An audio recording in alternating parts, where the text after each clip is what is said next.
അല്പനിമിഷങ്ങൾക്കകം നമ്മുടെ SLC പരീക്ഷയിൽ full A+ നേടിയ കുട്ടികൾക്കുള്ള ആദരം നമ്മൾ കൊടുക്കുകയാണ്. അപ്പോൾ നമ്മുടെ അവതാരകരെല്ലാം വന്നിട്ടുണ്ട്. കുറച്ച് അവതാരകർ കൂടി നമുക്കൊപ്പം ചേരും. ആഷ്മി താജ് ഇബ്രാഹിം, അനുജ രാജേഷുമായിരുന്നു അല്പം മുമ്പ് നിങ്ങളോട് സംസാരിച്ചത്. അത് ഈ ഓഡിറ്റോറിയത്തിൻ്റെ വെളിയിലാണ്. ഇപ്പോൾ മലപ്പുറം ജില്ലയുടെ വിവിധ ഭാഗങ്ങളിൽ നിന്ന് ഒരുപാട് കുട്ടികൾ ഈ വേദിക്ക് പുറത്ത് വന്നിട്ടുണ്ട്. അവരൊക്കെ ക്യൂ പാലിച്ചു കഴിഞ്ഞു.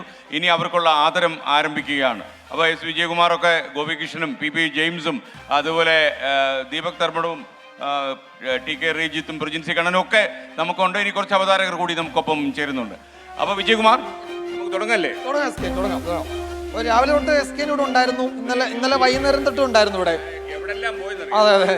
അപ്പോൾ നമ്മളിങ്ങനെ കാണുന്നുണ്ടായിരുന്നു, നമ്മൾ യാത്ര ചെയ്യുന്ന വഴിയിലൊക്കെ വലിയ തിരക്ക്, ഇങ്ങോട്ടേക്ക് ആളുകൾ എത്തുന്നുണ്ട്. അപ്പോൾ നമ്മളുടെ സംസ്ഥാന സമ്മേളനം നമ്മൾ നടത്തി. ആ സംസ്ഥാന സമ്മേളനത്തിൻ്റെ വലിയ വിജയം. അതിനുശേഷം ഓരോ ജില്ലകളിലേക്ക് പ്രേക്ഷക സമ്മേളനം എത്തുകയാണ്. ആദ്യ സമ്മേളനം ഞങ്ങൾ തുടങ്ങുന്നത് മലപ്പുറത്ത് വെച്ച് തന്നെയാണ്. അപ്പോൾ ഇവിടെ സമ്മേളനത്തിന് മുമ്പ് ഈ SSLC പരീക്ഷയിൽ മികച്ച വിജയം നേടിയ വിദ്യാർത്ഥികളെ ആദരിക്കുന്ന ചടങ്ങിലേക്ക് നമ്മൾ ആദ്യം കടക്കും.